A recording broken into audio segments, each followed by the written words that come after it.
Résumé de Vendredi ou les limbes du Pacifique de Michel Tournier, publié en 1967.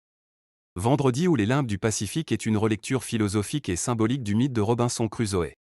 L'histoire suit Robinson, un homme anglais rationnel, puritain et civilisé naufragé sur une île déserte du Pacifique au XVIIIe siècle. Seul rescapé du naufrage de son navire la Virginie, il se retrouve confronté à la solitude, à la nature brute, et à la nécessité de survivre. Au départ, Robinson tente de reconstruire le monde occidental sur l'île qu'il baptise Speranza. Il s'impose un mode de vie rigide basé sur le travail, l'ordre et la propriété.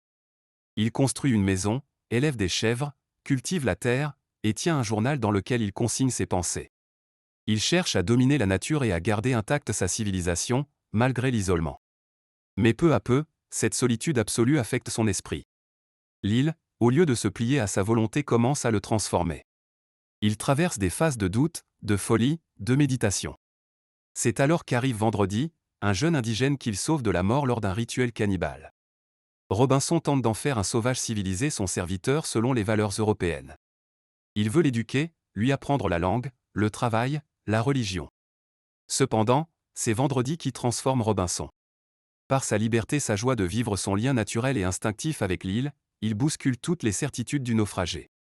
Grâce à lui, Robinson découvre une autre manière d'exister, moins rigide, plus proche de la nature et du corps, plus intuitive. Le rapport de pouvoir s'inverse peu à peu et l'île devient un lieu de renaissance intérieure pour Robinson.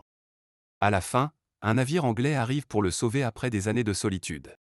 Mais Robinson, métamorphosé, choisit de rester sur l'île, laissant Vendredi partir seul avec l'équipage. Il refuse de revenir à la société occidentale et à ses règles, préférant vivre en harmonie avec ce nouveau monde qu'il a enfin appris à comprendre. Vendredi ou les limbes du Pacifique est donc bien plus qu'un roman d'aventure, c'est une réflexion profonde sur la civilisation, la solitude, la liberté, l'identité et le rapport entre l'homme et la nature. À travers l'évolution de Robinson, Michel Tournier revisite le mythe de Robinson Crusoe et en fait un voyage intérieur, philosophique et poétique.